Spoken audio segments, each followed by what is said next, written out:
Salve senhores, salve senhoras, professor Alexandre Rossini na área.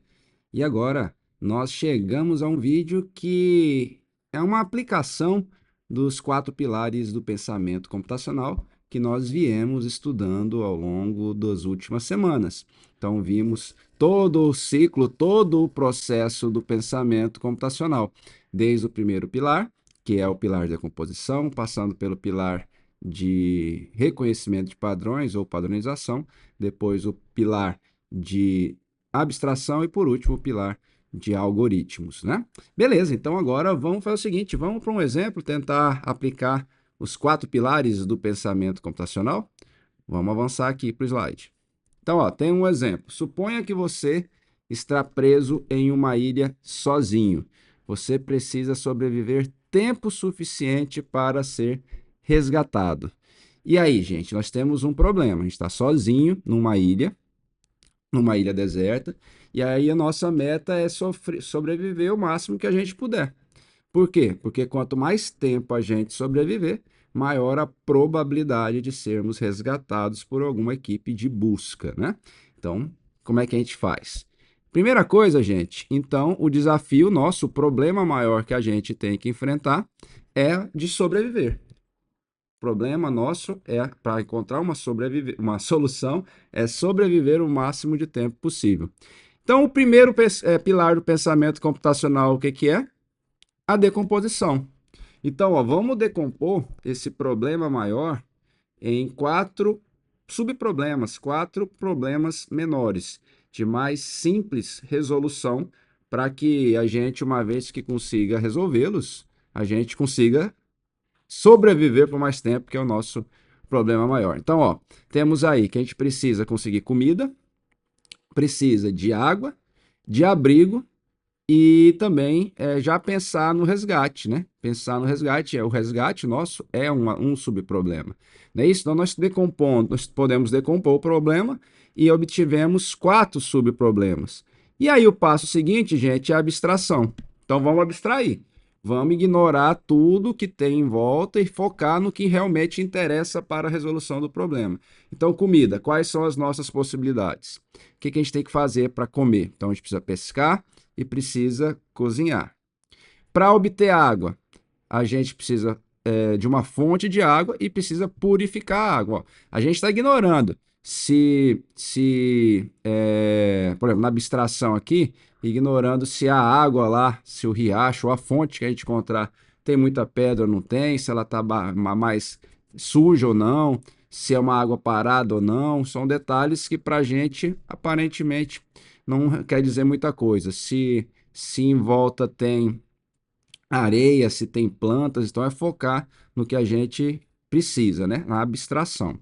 Então, sobre o abrigo, a gente precisa definir um local do abrigo, uma localização mais segura para o abrigo, um lugar quente e seco e também que dê segurança, tá?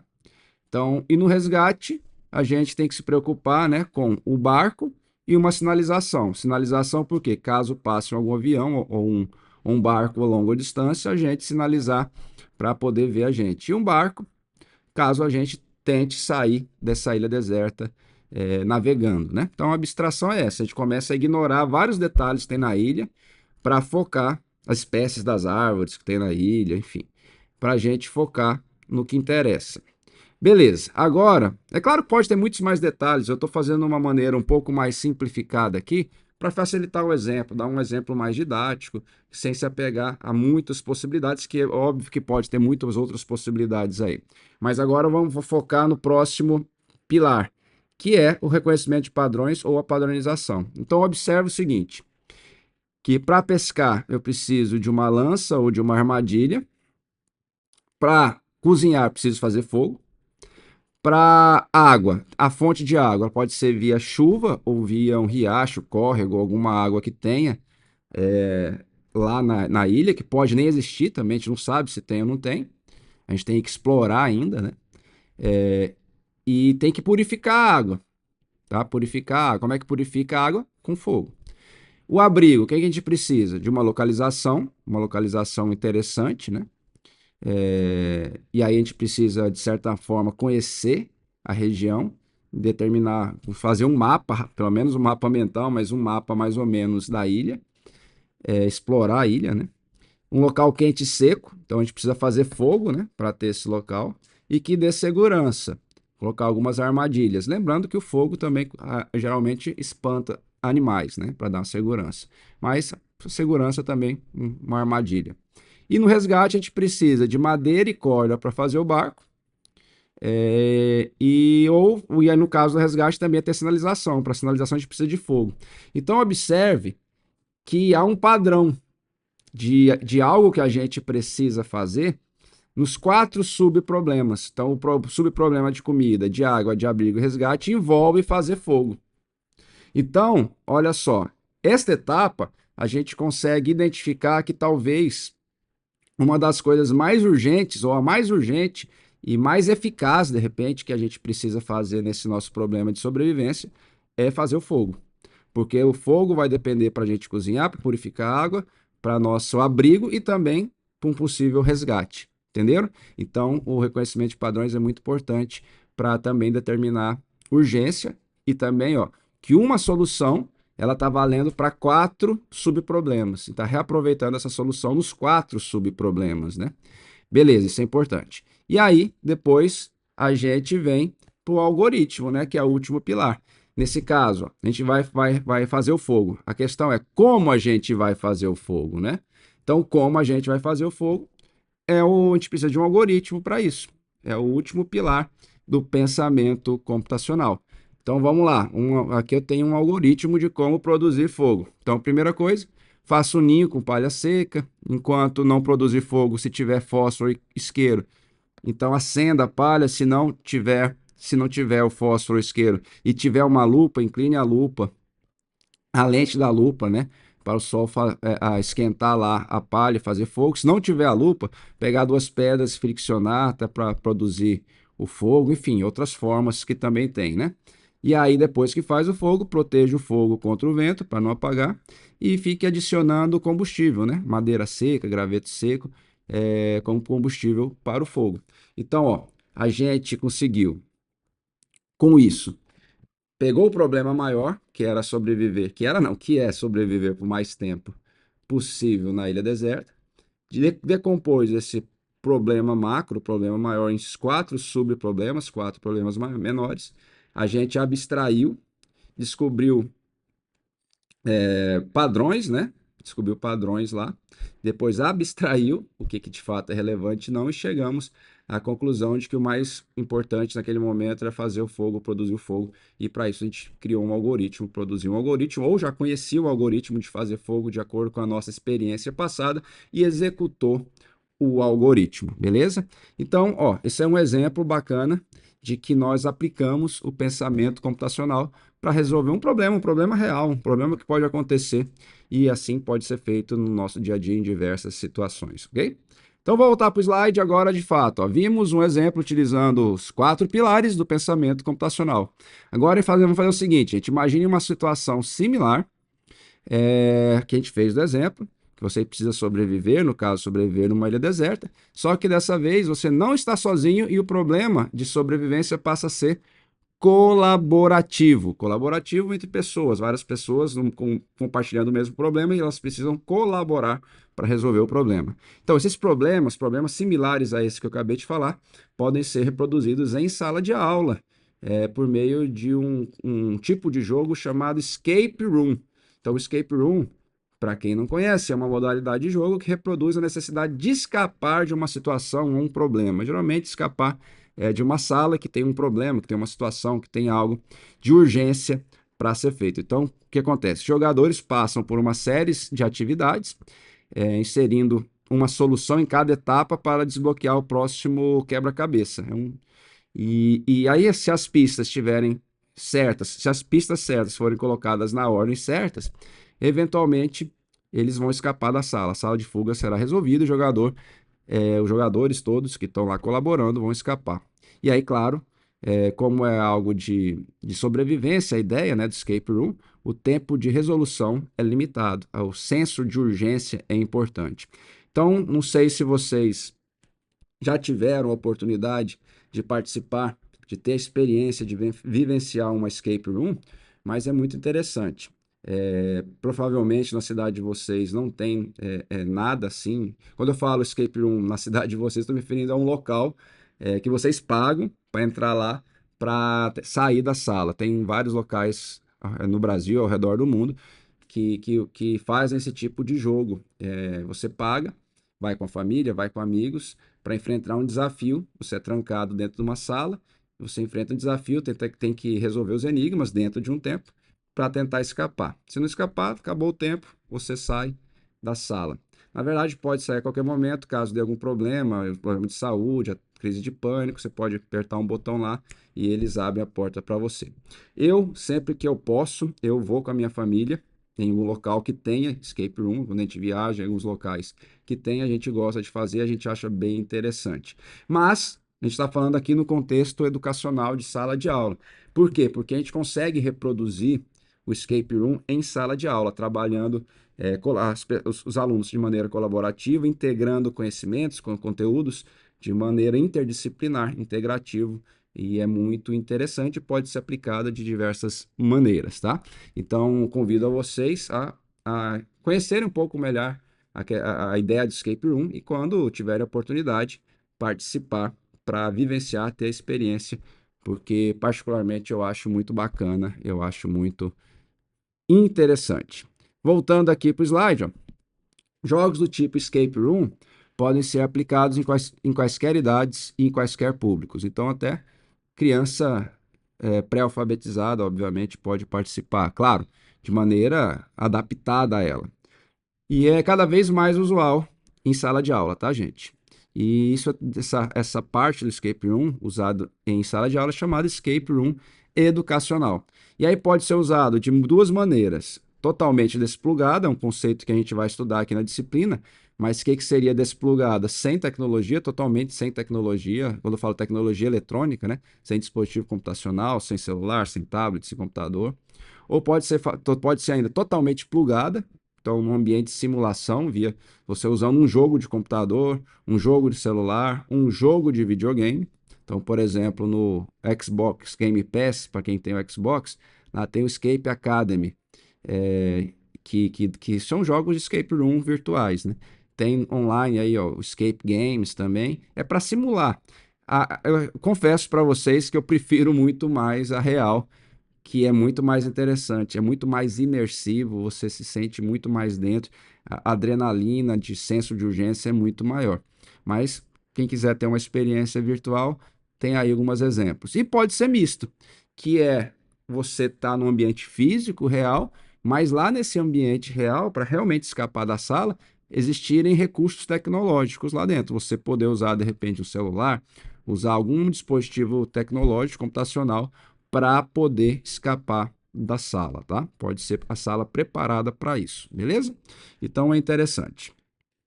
Bom, para usar um jogo do tipo Escape Room em sala de aula, é necessário planejar muito bem o jogo e, obviamente, para outros jogos também.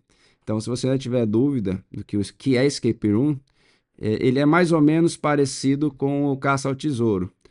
Ele caça ao tesouro que as crianças brincam, só que muito mais imersivo, é muito interessante, tá, gente? Eu acho que vale a pena quem puder passar por esse tipo de experiência, ok? Eu acho que vale muito, muito, muito a pena. As razões para usar escape room em sala de aula. Bom, a primeira é que se adapta a qualquer disciplina. É uma forma de usar o pensamento computacional em qualquer disciplina, inclusive na disciplina de pensamento computacional. Promove ainda a aprendizagem colaborativa, as pessoas interagindo, né, em equipe. Entrega feedback imediato, isso é interessante, porque muitas vezes, quando as crianças e nós adultos, nós executamos uma tarefa, fazemos treinamento, enfim, faz algo e demora muito para ver o resultado, a gente desanima. E o escape room, o feedback é imediato. Você fez algo achando que é a solução e não funcionou, já tem a resposta que não funcionou. Se fez algo achando que vai ser a resposta que funcionou, já tem a resposta que funcionou e obtém, de repente, uma próxima dica, avança para uma próxima etapa do escape room. Então, o feedback é imediato. E aí desenvolve habilidades de soft skill, porque é uma atividade colaborativa, vai ter que saber se controlar, não deixar a emoção ir, saber se comunicar melhor entre equipes, de repente dividir tarefas dentro da equipe para cada um fazer algo diferente dentro da equipe, enfim. E é uma aprendizagem centrada no aluno, porque o aluno é o ator principal do processo de aprendizagem. Ele atua, ele interage e ele produz o conhecimento. Então é bastante interessante, tá? Bom, avançando. E aí a gente pensando num contexto geral, pensando num contexto geral agora. Elementos de jogos, isso não é só para o escape room, tá? Qualquer tipo de jogo que a gente possa produzir para usar em sala de aula, a gente vai ter que fazer um planejamento, um planejamento muito cuidadoso, muito adequado para várias possibilidades. Então, assim, idade das pessoas que vão participar no jogo, onde vai ser aplicado o jogo, os recursos que a gente tem, os recursos mesmo que a gente tem para utilizar. E aí esse slide que está na tela é exatamente sobre isso. Ó. Elementos que determinarão o desenvolvimento de um jogo. Vale para o escape room, mas vale para outros jogos também, outros tipos de jogos que a gente vai estudar aqui na disciplina, tá? É fundamental, então, responder, na hora de planejar um jogo, responder as seguintes questões. Então, primeiro, qual é o tempo de duração do jogo? Então, 50 minutos, 30 minutos, 1 hora? Qual a quantidade mínima e máxima de jogadores que podem participar desse jogo? Isso para tentar dividir em equipes, toda a sala de aula, todos os alunos de uma sala de aula podem atuar juntos. Vou ter que dividir para equipes, como é que eu vou fazer isso? Então, tudo isso tem que ser pensado. O jogo, ele vai ser... ele vai precisar de qual tipo de espaço físico para ser executado? Pode ser executado na sala de aula, tem que ser executado em outro local. O jogo será indoor, dentro de sala de aula, ou outdoor, ao ar livre, no pátio, num lugar aberto, numa quadra, de repente. Enfim, tem que pensar onde vai ser executado. Quais são os recursos disponíveis que eu tenho disponíveis para usar no jogo? Então, pode ser um datashow, um projetor, um sistema de som, flip chart, que é aqueles papel grande, né, para rabiscar, lousa, caneta, papel, cartolina, dados, se você quiser ter dados mesmo, aqueles dados numerados de 1 a 6, geralmente usados em jogos de tabuleiro, entre outros. E qual vai ser a dinâmica entre os jogadores, né, a dinâmica do jogo? Isso tudo são elementos que a gente tem que pensar para o jogo que a gente vai produzir ou vai aplicar em sala de aula, e isso vale também para o escape room, tá? Lembrando que aqui eu dei um exemplo e direcionei boa parte da aula para o escape room, para mostrar uma didática, algo de uma forma lúdica, trabalhar um conteúdo em sala de aula. Mas outros tipos de jogos a gente vai ver também nas próximas aulas, tá? É importante vocês também dar uma pesquisada, procurar sobre mais material a respeito. Claro que eu estou disponibilizando outros materiais para vocês no ambiente virtual, mas a atitude proativa de vocês de quererem ir atrás também é legal, tá, gente? Procurar outros materiais e compartilha com a gente. Compartilhe o que vocês acharem de outros jogos ou até de aplicação de escape room nos comentários aqui desse vídeo, ok? Vamos lá então seguir, vamos ver o que mais que a gente tem. Então a gente tem, ó, o próximo passo é a criação da mecânica do jogo. O que é a mecânica do jogo? A ordem das ações, então, vamos supor que tenha 4 ações. Ação 2 depende da 1, elas são independentes. O que precisa fazer, de repente, para chegar na ação 3? Ou cada uma é independente da outra. Os seus tipos possíveis em cada momento e as regras que condicionam a realização de cada uma das ações, né, do jogo. Vale pensar, então, em mecânicas que você conhece e poderiam servir ao seu caso. Então, quanto mais tipo de experiência você tiver, mais experiência de jogos você tiver, mais fácil vai ser para você planejar. Quando eu falo experiência, é você mesmo participar, jogar de diferentes tipos de jogos tabuleiros, diferentes tipos de jogos de cartas, diferentes tipos de jogos eletrônicos, de videogames, de computador em geral.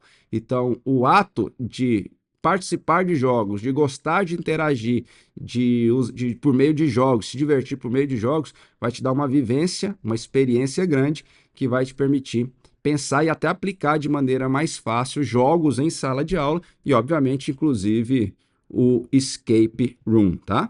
Então, depois basta misturar um pouco as regras do jogo que você já criou uma vez, fazer novas combinações e você vai recriando, né? Então, na verdade, talvez o mais complicado é fazer o primeiro jogo ou aplicar a primeira vez, de repente. Você não precisa fazer o seu jogo, até porque fazer é mais complicado, mas se você fizer, beleza. Ou você pega um jogo que tem disponível na internet, ou se inspira muito fortemente num jogo que existe, que você conhece, e vai fazendo modificações, adaptações, e você vai reciclando aquele conteúdo para aplicar na sala de aula. Claro que a ideia não é aplicar em toda a aula, até porque isso demanda muito tempo de planejamento, de preparação, de empenho do professor, mas a gente consegue, a ideia é que consiga, em aulas pontuais, aplicar esse tipo de ideia, né? De aplicação de jogos. Nesse caso aqui, como a gente está direcionando e focando o escape room, ok?